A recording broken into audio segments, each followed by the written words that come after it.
Buongiorno, PASW clients, staff, and friends. I'm saying that because today is going to be a great, exciting day with and a very exciting, hilarious, witty, brilliant Italian composer. We are going to be looking at Rossini today.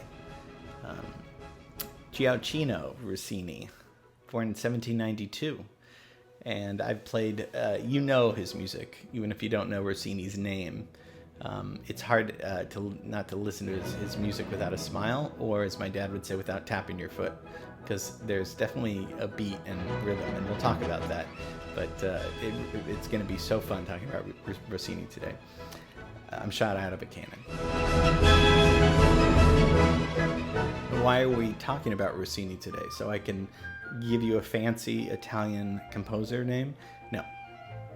We're talking about Rossini because not only did he write some beautiful, amazing, fun music, but because he wrote 39 operas, and he became one of the most famous composers of his time, and that's why people still know his name, and his concerts and operas are performed all the time. He's the man behind The Barber of Seville and William Tell, pieces we're going to be listening to and talking about. So, and he wrote these 39 operas within 10 years. Unbelievable. I mean, I don't... Well, I know I couldn't do that. I would have done it if I could have.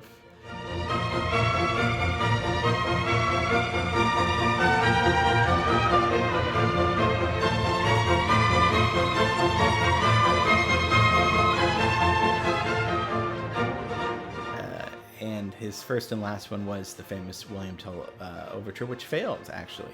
But like I said, we'll get into that. So think of that, 39 operas in 10 years, and we'll talk about why he decided to stop writing music and what he decided to go into instead of music. So today's class will be on the great Rossini. So let's talk about Rossini's early life. He came from a musical family. His mother was an opera singer, so that helps, and his father was a French horn player.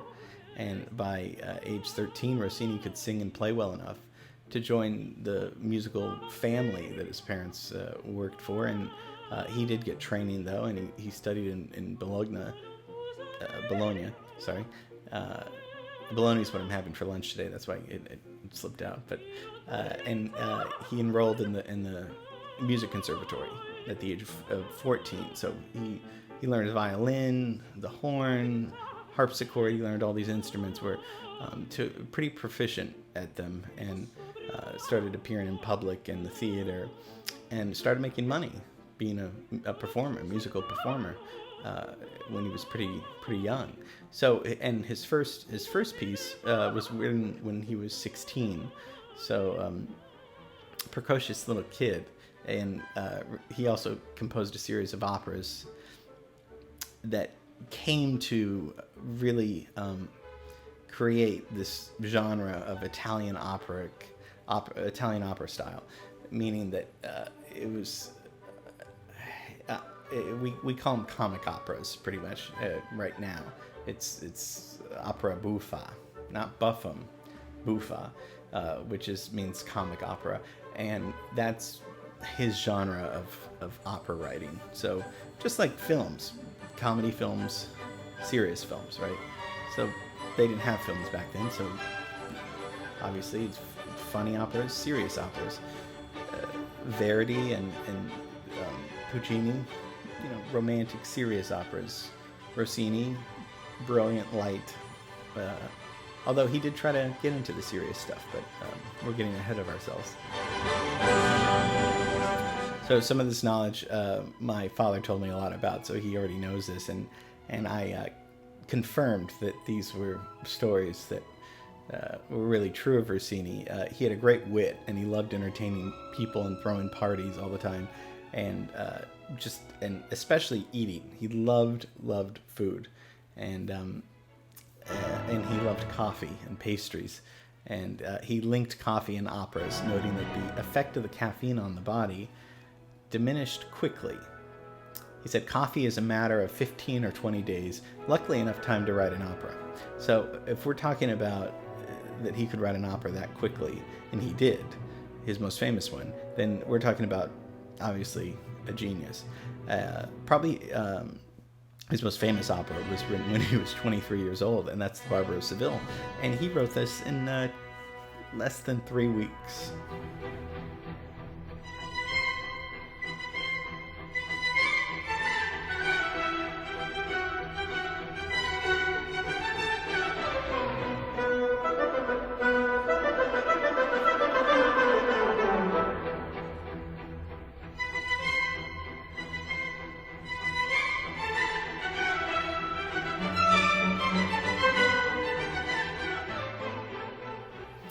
He worked on this masterpiece in his bedroom, wearing his gown in bed, and but it failed when it came out. People were hissing, they were laughing, a guitar string broke, supposedly a cat walked on stage.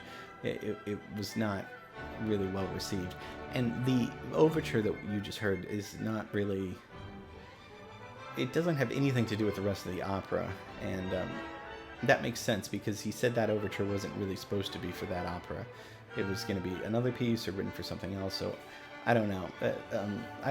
Regardless, it's one of the best, most famous overtures ever, and one of the most fun. And I bet some of you were tapping your feet while listening to it without even knowing. So musically, what's so great? Okay, rhythmically, his rhythmic brilliance of tapping the feet, right? But also his melodies are so fresh, right? And inventive and witty. And it's almost like you can hear the composer, his personality come through the music. You can hear it's just witty and charming. And it's not snobbish in a way. It's conversational, but it's that witty bantering of that's hard to put into words, obviously, because it's music. And also this profound attention to orchestration and harmony. It was astounding what he was doing with opera. And getting back to his wit, commenting about prima donnas, he said how wonderful opera would be if there were no singers. So something like that is one of his jokes. And he also mentioned that give me a shopping list and I can write an opera based on that. So talent just came out of his pores. His musical influence was Mozart. That was his biggest one. He said, I take Beethoven twice a week, Haydn 4 times a week, but Mozart every day. Sort of like his medications. And he met Beethoven, and we talked about Beethoven last week, and Beethoven said, you're the composer of Barber of Seville. He said, never try to write anything else but comic opera. Any other style would do violence to your nature. So Beethoven saw his true gift, his voice of stay with what you're good at, right? And don't try to get serious, but like we always tell you guys, to know your strengths and know how you can challenge yourself, but also know what your real strength is and craft that. And I think that was brilliant advice from Beethoven. So, but by the time Rossini's 37, he's done. He's done with opera. Not done with life yet, but he retires. I mean, if you've done 39, I think he should have done 40 though, right? Don't you think? I just kind of thought of that. But he was retired, and he went into kind of a depression and insomnia, and depression was not talked about back then. I mean, you really had to keep that secret, because they would just put you in a crazy house and it would be terrible. And he became obese and really kind of suicidal. Even though his music is so funny and charming, he did suffer from depression. Like we talk about with most artists, many artists, that it's this pressure to entertain and be brilliant.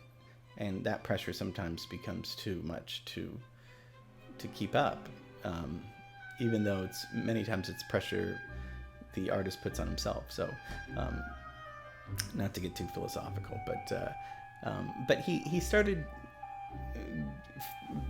after William Tell kind of bombed. He wanted to go into more serious opera, and like Beethoven said, don't do that.